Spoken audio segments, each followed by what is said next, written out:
You are staring at a pile of sawdust in the corner of your workshop. Most men your age would sweep it into a bag and drag it to the curb. But what if I told you that pile is worth more than the lumber it came from? Because mixed with a $3 powder from any hardware store, that sawdust turns into a block harder than pine, stronger than particle board, and it will outlast the house you are standing in. This is the material the lumber industry buried for 300 years. The Amish never stopped making it. I first saw it in a barn outside New Wilmington, Pennsylvania, sitting on a shelf like an ordinary brick, except a man named Amos tapped it with a hammer, and it rang like stone. He smiled at my face and said, "Sawdust and lime, that is all." I did not believe him. I do now. By the end of this video, you will know the exact ratio written down in a 1918 USDA Bulletin most Americans have never heard of, and you will know how to make your first block this weekend in your own garage. And if you already own a home, stay with me, because this is not about new construction. This is about the walls you already have. I spent 41 years paying other people to solve problems my grandfather would have solved with a bucket and a shovel. That is what makes this hurt. Nobody hid this in a vault, they just stopped teaching it. And the men who profited from you buying drywall, buying particle board, buying insulation bats wrapped in plastic, they were happy to let the knowledge quietly die. The powder is hydrated lime, calcium hydroxide, $3 at any farm supply store, $4 at the big orange hardware chain. The kind farmers use to sweeten a garden bed. That is it. That is the secret ingredient. When you mix it with dry sawdust and a small amount of water, something happens that most modern chemists do not talk about outside a laboratory. The lime pulls carbon dioxide out of the air, slowly, patiently. Over weeks and months, the mixture hardens by absorbing the same gas we all breathe out. It literally turns to stone. The technical term is carbonation. The old Amish word, the one Amos used, was simply cured. Now, here is where it gets interesting. In 1918, the United States Department of Agriculture published Bulletin number 697. It was written by a researcher named Rolla Carpenter, and it documented something farmers had been doing quietly for generations across Pennsylvania, Ohio, and Indiana. Carpenter tested sawdust lime blocks against standard building brick. The sawdust lime blocks weighed 1/3 less. They insulated 4 times better. And after 2 years of curing, they resisted crushing forces of over 1,100 pounds per square inch. That bulletin is still available. You can pull it up from the National Agricultural Library archives. But nobody talks about it. Nobody teaches it. And I want you to ask yourself why. The answer is simple. In 1924, the National Lumber Manufacturers Association began an aggressive campaign to standardize American home construction around dimensional lumber and later mass-produced sheet goods. Sawdust was reclassified from a building material to industrial waste. It became something the mills sold cheaply, or burned, or dumped. And the farmers who used to press it into blocks to build their own smokehouses, spring houses, and chicken coops were quietly told they were doing it wrong. They were not doing it wrong. They were doing it independently, and that was the problem. The ratio, if you want to write it down, is 4 parts dry sawdust to 1 part hydrated lime by volume, not by weight, by volume. A 5-gallon bucket of sawdust, 1 1/4 gallons of lime powder. You mix them dry first, in a wheelbarrow with a garden hoe. Then you add water slowly, just enough to make the mixture hold its shape when you squeeze a handful, like damp brown sugar, not wet, not runny, damp. You press it into a form, any form. An old bread pan works. A wooden box with the bottom removed works. The Amish use simple pine frames they build in an afternoon. You tamp it down hard with a block of wood.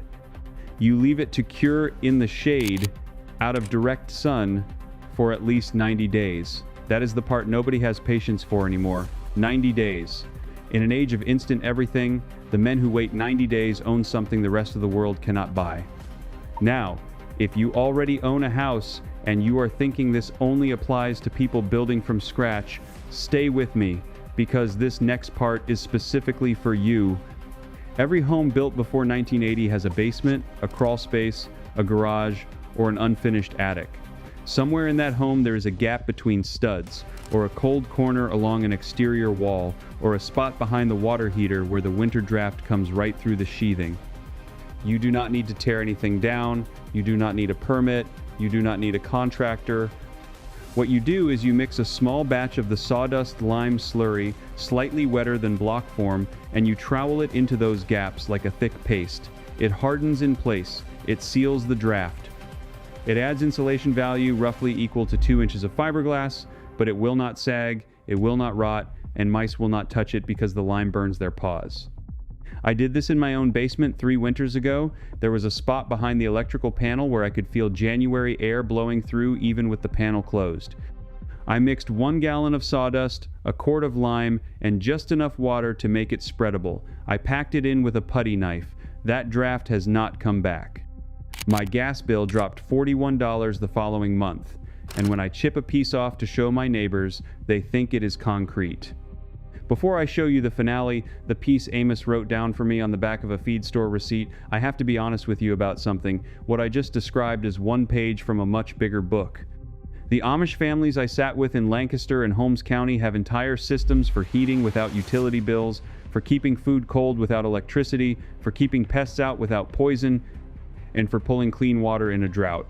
I gathered the ones they were willing to share into 3 volumes I call the Complete Field Vault, and there is a limited time offer on it running right now, linked in the description below with a QR code on your screen.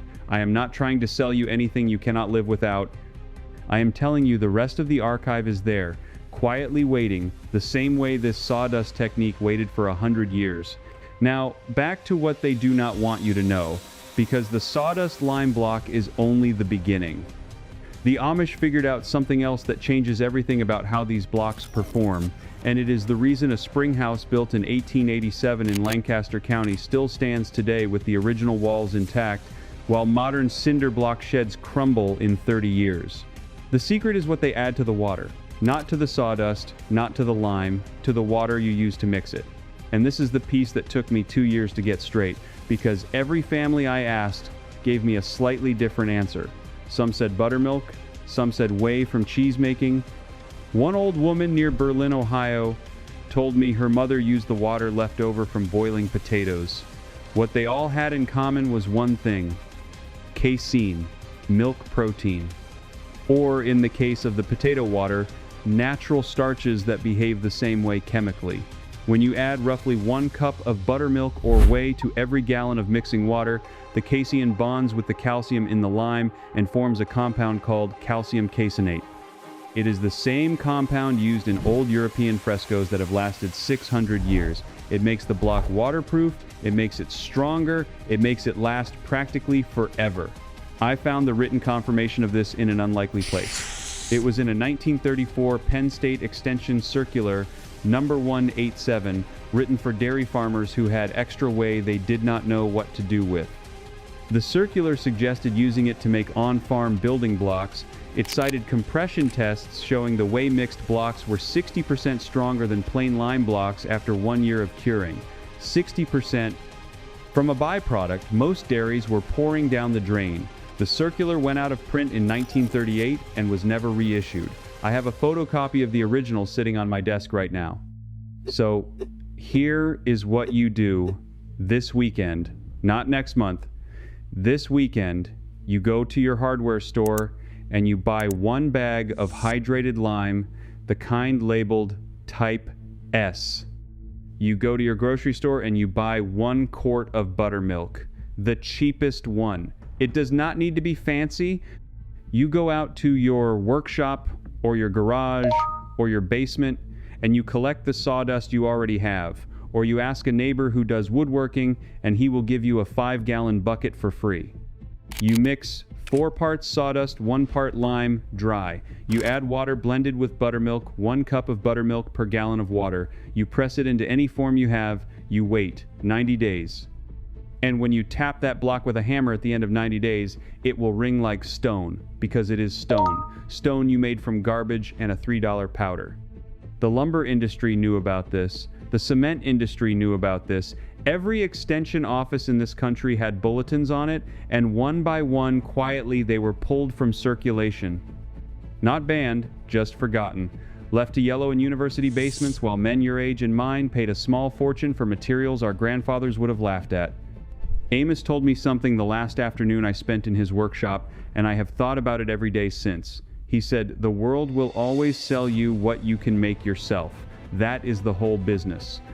Sell you what you can make yourself." And once you understand that, you cannot un-understand it. You start seeing it in every aisle of every store you walk into.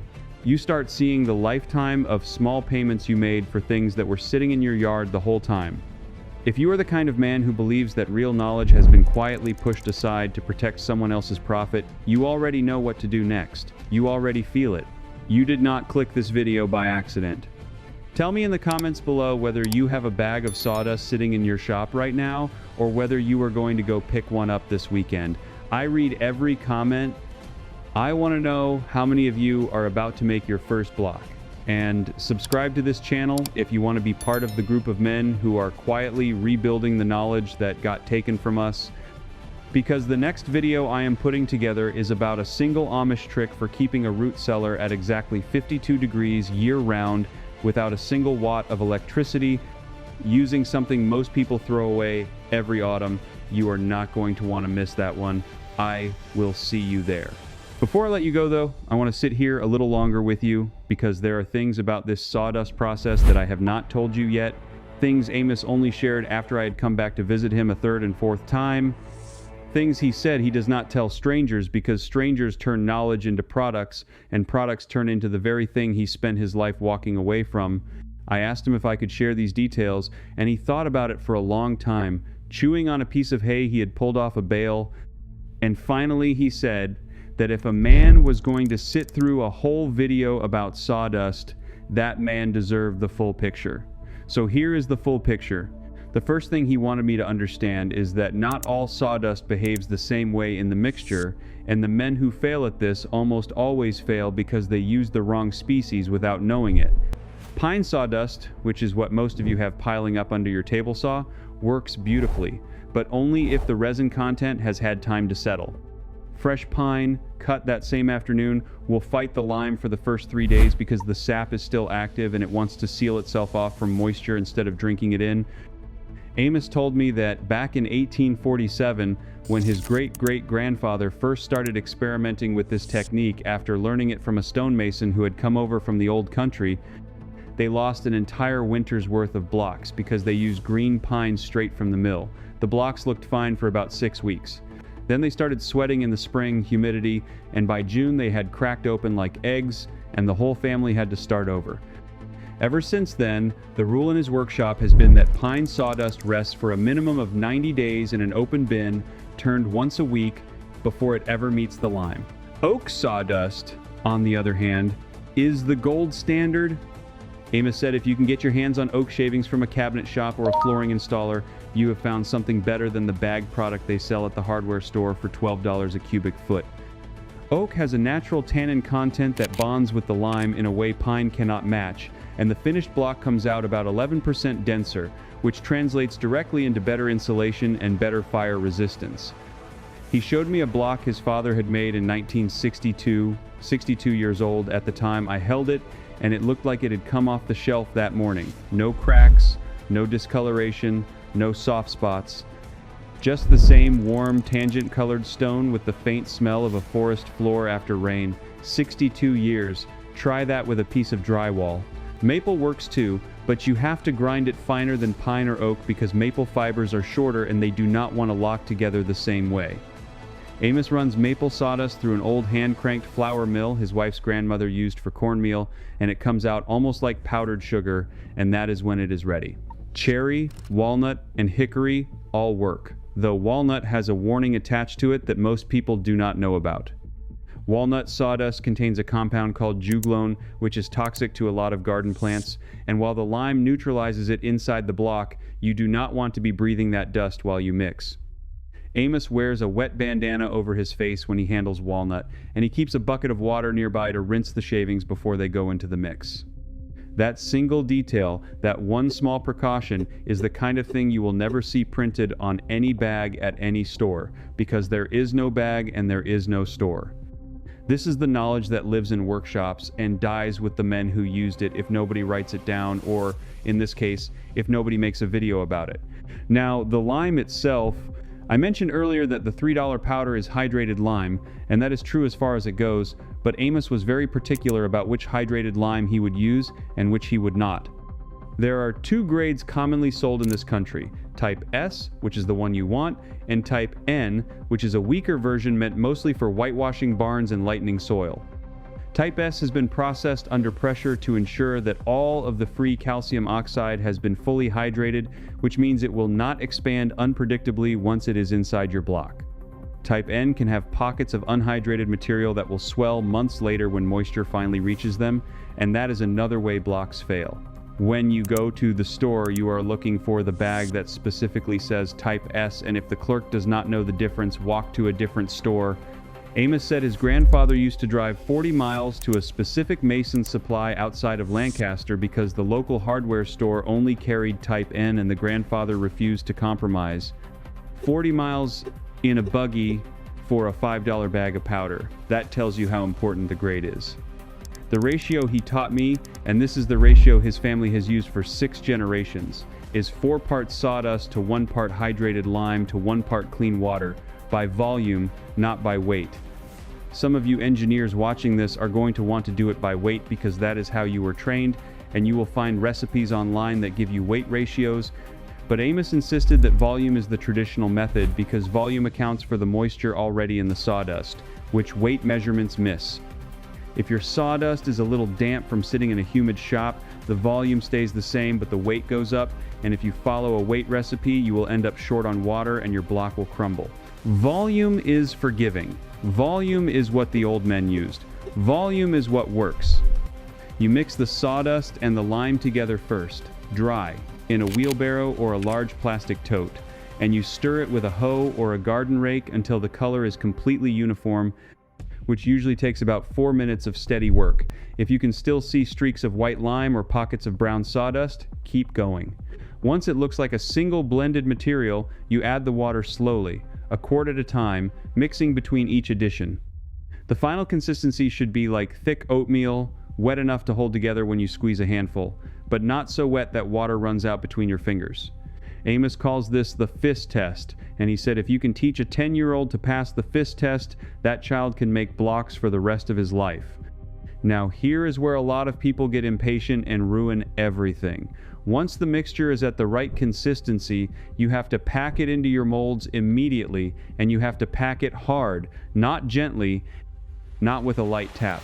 You take a wooden tamper, which is basically a 2x4 with a handle, and you drive that material down into the mold with real force, layer by layer, adding about 2 inches at a time, and tamping between each layer.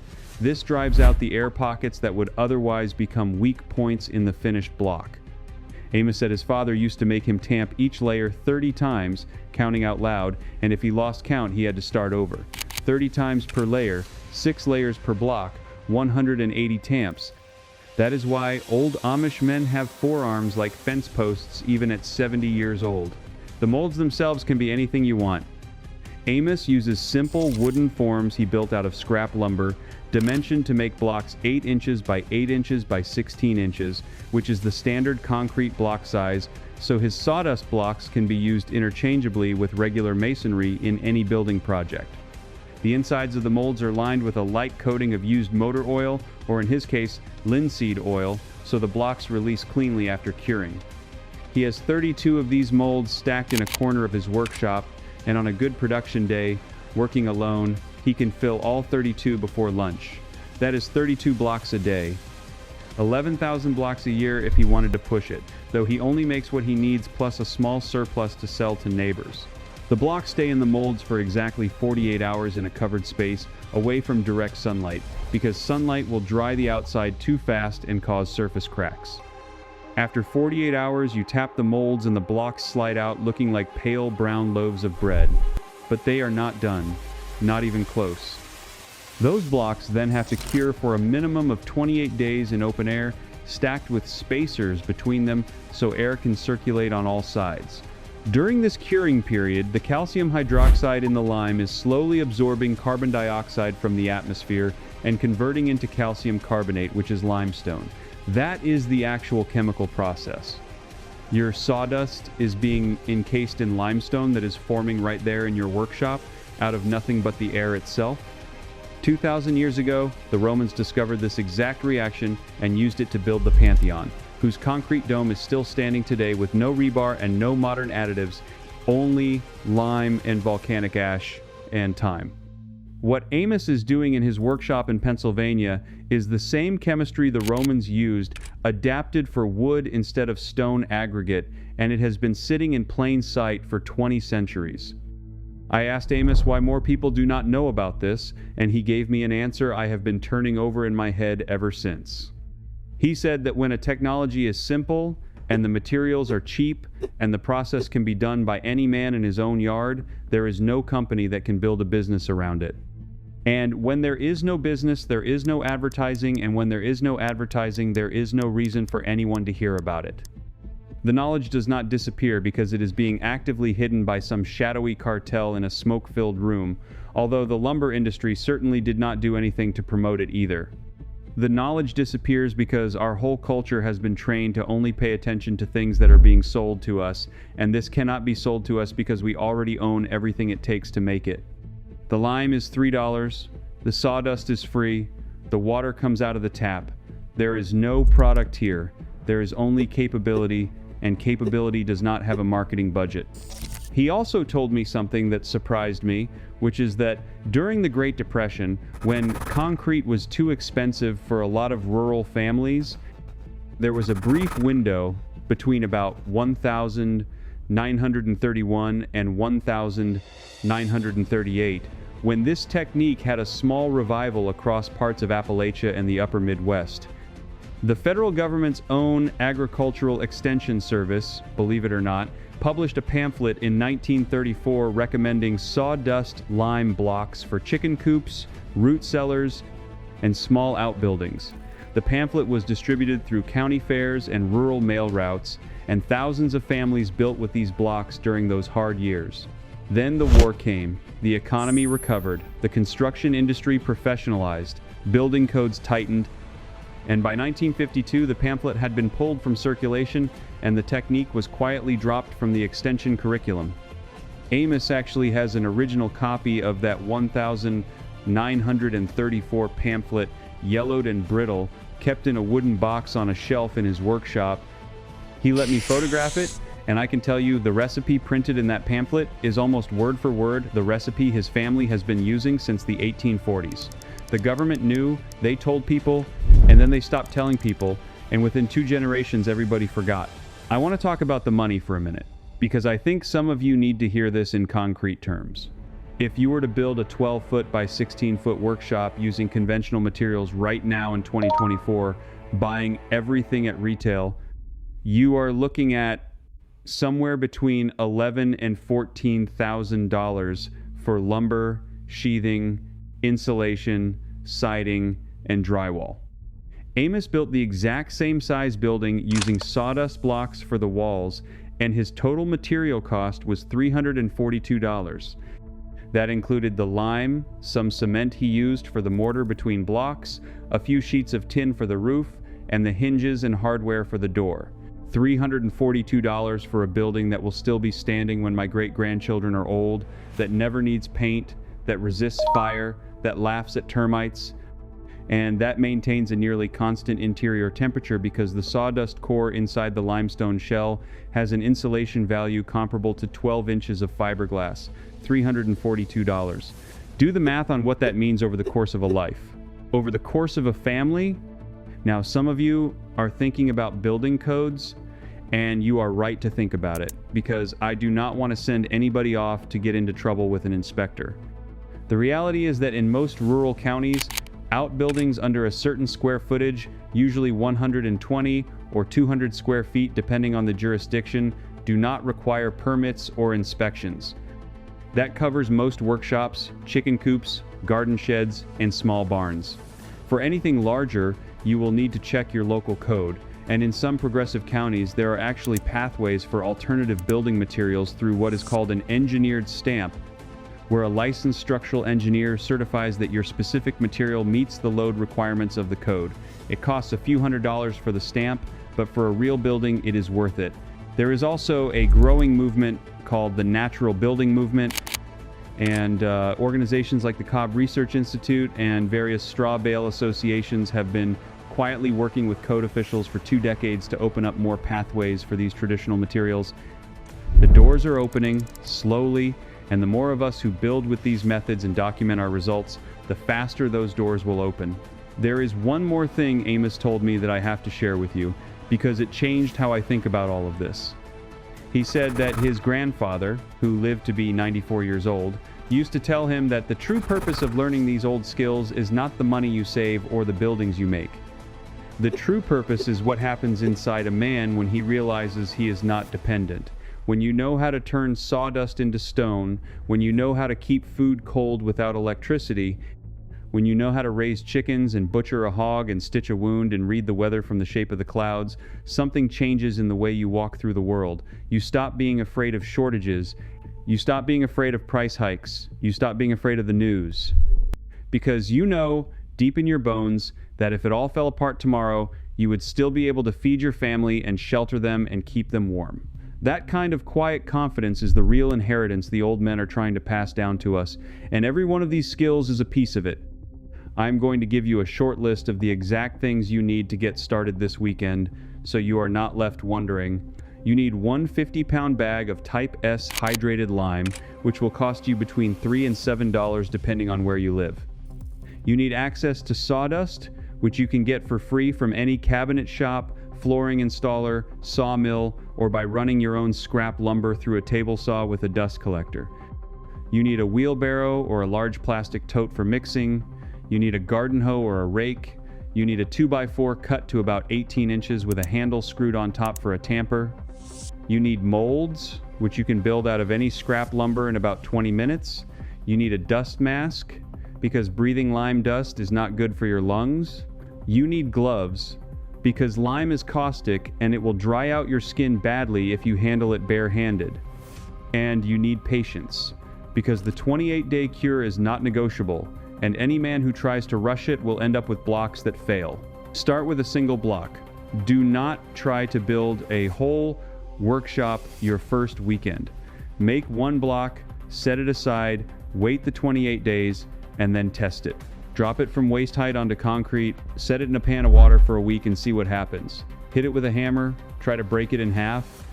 When you have done these tests and you have seen with your own eyes what this material can do, then you can make 10 blocks, then 100, then 1,000, if you want a real building. But you have to start with one, because until you hold that first block in your hands and feel its weight, feel its solidity, smell the faint, clean smell of cured lime, none of this is real to you. It is just words from some guy on the internet. Make the block, make it real. I want to circle back to one thing Amos said the very first time I met him, because it frames everything else. I had asked him whether he thought the modern world was going to collapse, whether all this self-sufficiency stuff was really about preparing for some kind of catastrophe. He looked at me for a long moment and he said, "No, the modern world is not going to collapse. The modern world is going to keep humming along just fine for people who can afford it. What is going to happen," he said, "is that a lot of good men are going to spend their lives working jobs they hate to pay for things they could have made themselves, and when they finally retire, they will be too tired to enjoy any of it. That is the real catastrophe. Not the world ending. The world continuing exactly as it is, while good men waste their one life inside it." That sentence has been ringing in my head for 6 months now. The world continuing exactly as it is, while good men waste their one life inside it.